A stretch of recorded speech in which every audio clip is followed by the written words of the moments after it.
En période de crise, le débat de savoir si on doit travailler le dimanche est à nouveau ouvert, orchestré par les grandes enseignes qui veulent ouvrir toujours plus pour toujours plus de profit. On nous ressort encore une fois la même rengaine dépassée du travailler plus pour gagner plus, pourtant battu en 2012.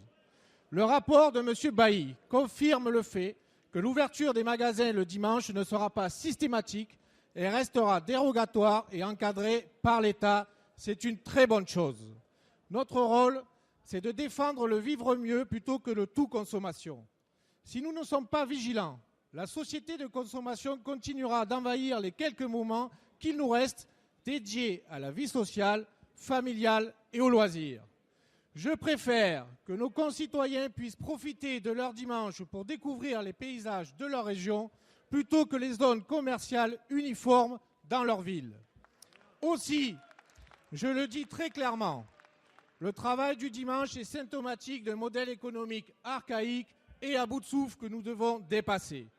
En Italie, le patronat reconnaît lui-même que la déréglementation a provoqué la fermeture de commerces et la perte d'emplois.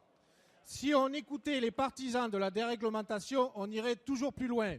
Pourquoi pas travailler la nuit ou faire des journées de 12 heures? Que dire de la notion de volontariat quand l'on sait que les employés concernés sont essentiellement des personnes touchant de petits salaires? Nous défendons le fait qu'il ne puisse y avoir d'ouverture dérogatoire sans contrepartie importante pour les salariés.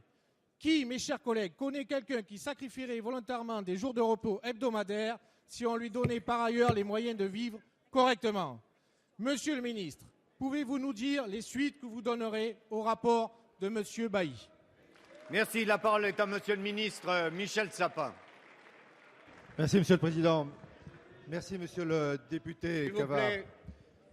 de poser cette question qui est une question de société et pas simplement une question économique.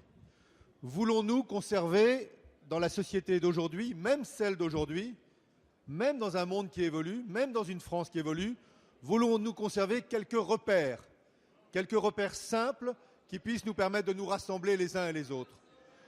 Le dimanche, jour de repos, fait partie de ces repères simples qui permettent à la société de s'organiser en termes d'associatifs, en termes sportifs et en termes familiales. Et le premier constat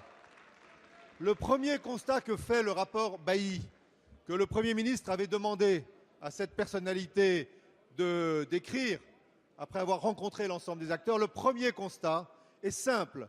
Le dimanche n'est pas un jour comme les autres et ne doit pas être considéré comme un jour comme les autres. Le deuxième constat que fait ce rapport, c'est qu'aujourd'hui, les dérogations qui sont indispensables, on le sait bien, il y a un certain nombre d'activités qui forcément doivent pouvoir continuer le dimanche. Mais les dérogations sont accordées dans un désordre juridique total. D'un côté d'une rue, ça ouvre, de l'autre côté, ça ferme. Et c'est les législations qui ont été adoptées ces derniers temps qui ont créé ce désordre. Pour certains salariés, dans certaines entreprises, il y a une compensation, mais pour les mêmes salariés, dans le même type d'entreprise, parfois même sur la même enseigne, il n'y a aucune compensation. Il faut mettre fin à ce désordre et c'est là aussi des propositions fort intéressantes qui sont faites par le rapport Bailly et sur lesquelles nous aurons les uns et les autres à réfléchir, à proposer et à décider. Merci, monsieur.